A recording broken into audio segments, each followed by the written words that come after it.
Oui. Mais de l'autre côté aussi, évangéliste Myriam, j'aimerais vous avouer quelque chose. Dites-moi, prophète. Il est aussi très important, de l'autre côté, que l'église de la francophonie puisse être un peu plus ouverte. Dans la mesure où D'accord, c'est-à-dire nous savons que la parole de Dieu n'est pas d'abord celle qui est prêchée. D'accord. Et n'est pas d'abord celle qui est prophétisée. Expliquez-nous. La parole de Dieu est la parole de Dieu. Vous savez, j'ai toujours ri lorsque j'entends les gens dire non, la vraie parole de Dieu, c'est la Bible. Tu vois, on entend souvent. La vraie prophétie, mes frères et sœurs, la vraie prophétie, c'est d'abord la parole. C'est la parole qui est la vraie prophétie. Je comprends le fond, mais c'est totalement faux. Ok. Totalement faux. La prophétie a existé avant que la parole écrite ne soit. La parole écrite existe il y a moins de 2000 ans. Yes. On a compilé les écrits saints des Juifs, la Torah, 5 livres, les Nevim, les Ketuvim, et puis il y a les livres saints des chrétiens. Oui. Ouais, on les a mis ensemble, on a 66 livres qui composent ce qu'on appelle la Bible, Biblos, le livre saint que nous utilisons aujourd'hui. Mais avant que Moïse n'ait la Torah, ouais, Rebecca était allée demander à Dieu. Elle dit, mais Seigneur, j'ai mal au ventre, ma grossesse est compliquée. La parole est sortie. Je ne sais pas si c'était une voix audible ou bien c'est pas un prophète, mais elle était allée consulter Dieu. Dieu lui a dit que ce sont 2 nations qu'il y a dans ton sein. Yes. Comment les prophéties n'ont-elles pas été données avant même que la Torah ne soit? Waouh. Vous voyez un peu? Donc, dire que la parole, la prophétie, c'est d'abord les Écritures. Ce n'est pas comprendre et ni même connaître Dieu. Quand je le dis, je ne dis pas qu'il faut nier les Écritures. Bien sûr que non. Les Écritures sont fondamentalement, dans cette dispensation, la base sur laquelle notre foi est établie et sur laquelle nous jugeons toute autre prophétie. Vous le dites toujours d'ailleurs. Mais dire que la parole de Dieu, c'est d'abord la voix de Dieu par excellence, je ne marie pas cette pensée. Parce que est-ce que vous savez que Dieu peut te conduire par une prophétie là où Satan peut te mentir avec la Bible? Oh. Ouais. Dieu peut te conduire par une prophétie là où Satan peut te mentir par une fausse doctrine enseignée par un prédicateur avec la Bible en main. Donc l'important, ce n'est pas qui a dit ainsi par l'Éternel et qui a dit ouvrez la Bible. L'important, c'est la voix qui parle derrière l'une. Oh my God, oh my God. Yes, yes, yes. Et ça, c'est très important. Yes. Donc Dieu peut te donner la direction de craindre par une prophétie, là où quelqu'un peut te faire sombrer dans la confusion doctrinale avec la Bible ouverte.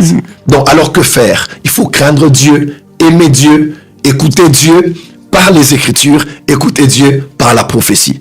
C'est ça qui est plus important, tout en sachant que la Bible a la prééminence, mais n'oublions pas que on ne doit pas mépriser les prophéties, même Paul le dit, ne méprisez pas les prophéties, parce qu'on doit donner la place aux Écritures. Voyez-vous, on a été dans des cultes évangélistes Myriam, où on a prêché un message de 2 heures et les gens étaient endormis. On a lu des versets, on a donné des anecdotes et des versets bibliques. Les gens étaient endormis. On a des prophéties, on a des réunions où une seule prophétie, on appelle une femme, on lui dit d'être debout.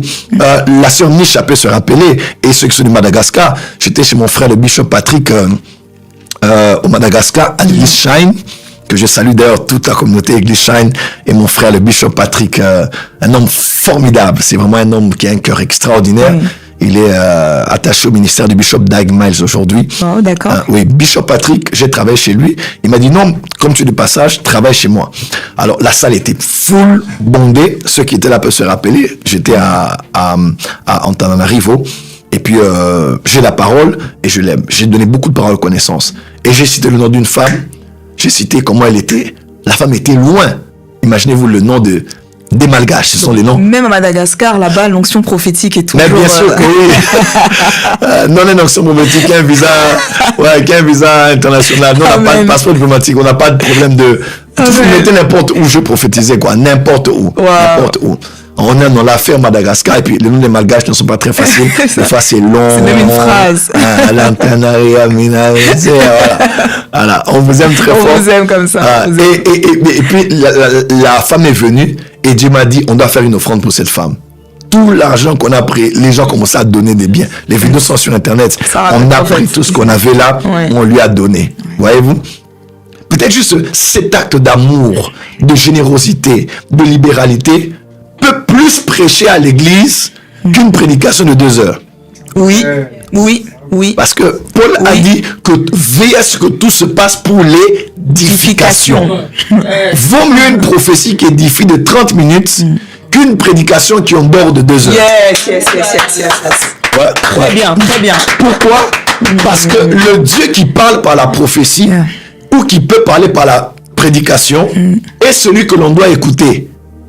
En d'autres termes, lorsque maintenant on prophétise pour quelqu'un, vous devez apprendre à écouter Dieu autant que vous voulez écouter Dieu pendant qu'un prédicateur prêche. Je vais bien m'expliquer. On est en plein service, on demande à madame, venez, la femme vient. On appelle aussi son mari, le mari vient. On commence à parler sur eux, à révéler les problèmes de la sorcellerie, des combats, du passé, du présent, du futur, des choses vraiment profondes et cachées. Ceux qui sont prophétiques, parce que le problème c'est, des fois l'auditoire n'est pas prophétique. Voilà pourquoi ils s'ennuient. Pourquoi on passe beaucoup de temps? Parce que le pasteur n'a pas enseigné la culture du prophétique. À l'apport de ceux, par exemple, ça ne sera jamais un problème pour l'auditoire. Exactement. Parce que l'auditoire de l'église sait que autant Dieu parle par la prédication du pasteur, autant que Dieu peut aussi nous parler par la prophétie de quelqu'un. Oui. Parce que la prophétie de l'un est la prophétie de tous. Oui. Lorsqu'on parle maintenant, on dit, mais Dieu a révélé que ce problème que tu as eu, c'est parce que tu avais gardé rancune et tu n'avais pas pardonné quelqu'un du mal qu'il t'avait fait. Voilà pourquoi cette maladie du cancer a commencé dans ton sein gauche. Tu vois, déjà, dans ce que le prophète a révélé comme parole de connaissance, celui qui est intelligent peut écouter Dieu. C'est un message pour quelqu'un. C'est un message pour quelqu'un. C'est il faut pardonner. Si tu ne pardonnes pas, ça peut faire obstacle à tes péchés. Voilà pourquoi dans Jacques, il est écrit, on parle de se confesser les péchés les uns les autres. Voyez-vous?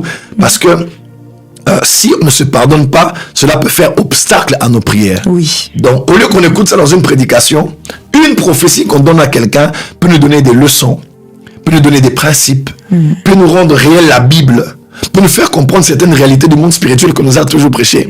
Un peu. Par exemple, quand je dis, mais je vois qu'il y avait les esprits dans les chiens. Tu vois, quelqu'un qui ne lit pas la Bible va se dire, oh, ben c'est encore quoi ça? Mais quelqu'un qui a lu l'histoire du feu de Gadara, dans le territoire des Gadaréens, il sait très bien que les esprits peuvent habiter dans les animaux. Automatiquement, ça te donne une étude. Donc, il y a des esprits. Comment les esprits peuvent habiter dans les hommes, dans les corps humains et dans les corps animaux? Automatiquement, tu as une connaissance de plus. Donc, pourquoi prenons-nous des fois beaucoup de temps? C'est parce que nous voulons que Dieu parle à l'assemblée tout entière, au-delà de la personne qui est le sujet de la prophétie, concernant son cœur, sa pensée, sa manière de faire. Des fois, c'est comment il opère. Des fois, c'est comment le diable opère. Ses instruments opèrent. Des fois, il y a des leçons d'avertissement à l'intérieur. Des fois, des mises en garde à l'intérieur. Mais Dieu dit, pardonne. Mais Dieu dit, ne te fâche plus. Mais Dieu dit, paye ta nounou à temps. De peur que ces murmures ne puissent te créer des problèmes de rhumatisme. Tu vois? Donc, dans ce moment prophétique-là, un service prophétique est aussi fait parce qu'à l'intérieur, il y a, c'est comme un... C'est une salade niçoise. Je sais pas, salade César, je sais pas. Voilà, il y a un peu de tout à l'intérieur. Dans une prophétie, des fois on donne les versets bibliques. Dans une prophétie, on peut te donner une pensée de Dieu. Dans une prophétie, il y a des leçons, il y a des choses. Bref, j'aime beaucoup sur les prophéties qu'on parle des familles parce que tout le monde peut trouver son compte à l'intérieur de la prophétie. Donc pourquoi donnons-nous autant de temps à la prophétie? C'est aussi parce que le temps prophétique est aussi important que le temps de la parole, parce que c'est toujours Dieu qui parle. Et autant qu'on peut l'écouter dans la doctrine, comme dit Paul, on peut aussi l'écouter dans la prophétie. Et ça, c'est une culture qu'il faut créer maintenant dans la francophonie. Dans nos églises, ce n'est pas un problème parce qu'on sait très bien, Dieu veut parler à quelqu'un qui vient de... Par exemple, on a eu un cas récemment à l'église d'une sœur qui est des nôtres, elle est érythréenne, oui. Une sœur formidable que je salue d'ailleurs. Dieu parlait sur un membre de sa famille qui était en prison. Imagine-toi une personne comme ça qui ne sait même pas où est son père exactement, qui n'a peut-être plus de nouvelles. C'était fort ce jour-là. Mais Dieu révèle au fait exactement, même le numéro que son père avait sur sa télé, alors qu'elle ne pouvait même pas savoir ça. Du tout. L'Esprit de Dieu est allé en Érythrée. Là, nous sommes à Paris, est allé en Érythrée pour révéler ça et parler même de sa sœur qui n'avait jamais vu son père. Oui. Donc, c'est vraiment Dieu qui parle. C'est vraiment Dieu qui parle. Et des choses qu'elle-même, elle n'était même pas au courant de ça. Et le nom de la ville, et le nom du lieu, et de la prison. Donc, les temps prophétiques sont des temps où les sages écoutent. Les temps prophétiques sont les temps où les sages écoutent. Les temps prophétiques sont les temps où les sages écoutent et grandissent dans la sagesse. Parce que les temps prophétiques, en fait, les temps prophétiques sont un peu comme un peu comme le projecteur. C'est un peu comme si on projette en fait tout un film et on vous montre les choses. Des fois on a les cours de géographie à l'intérieur. Tu sais, moi il y a des villes que je ne connais même pas. Par exemple, il y a un pasteur Samuel Kofi que je salue de Nantes. Le deuxième jour, je crois, j'ai prophétisé sur sa maman qui n'est plus, elle était catholique. J'étais présente. Et j'ai parlé du nom du village. Oui. Même l'évêque Denis, et même lui, il a dit, papa, je connais beaucoup de choses, mais tu ne peux pas connaître le nom du village de ma maman. Et il me disait même ce matin, il m'a dit, la protection, vraiment dont je parlais là, est vraie parce qu'il a fait un accident, je crois, je sais pas, il m'avait donné le pays, mais j'ai oublié. Ce matin, il me disait ça. Il a fait l'accident. Tout le monde est mort dans la voiture. Tout le monde est mort. Lui aussi, il était mort. On l'a mis dans le truc noir. Et c'est le seul qui est sorti. Il est revenu à la vie. Ouais. La protection divine. Oui, la protection divine. Voyez-vous. Donc, quand je disais, mais je vois les œuvres de ta maman, je vois l'esprit de sa maman. Te protéger, voyez-vous. Donc, quelqu'un qui est là peut se dire, oh, donc Dieu nous dit, il faut faire les bonnes choses. Même le jour où tu ne seras pas là. Ça peut parler. Ça peut parler à la place pour tes enfants, tes fils et tes filles. Je crois que tous ceux qui veulent voir ces services sont toujours maintenant en ligne sur notre chaîne YouTube de tous les jours de notre séjour à Nantes. Donc, nous donnons beaucoup de temps comme ça aussi parce que la prophétie pour l'un, est une prophétie pour tous.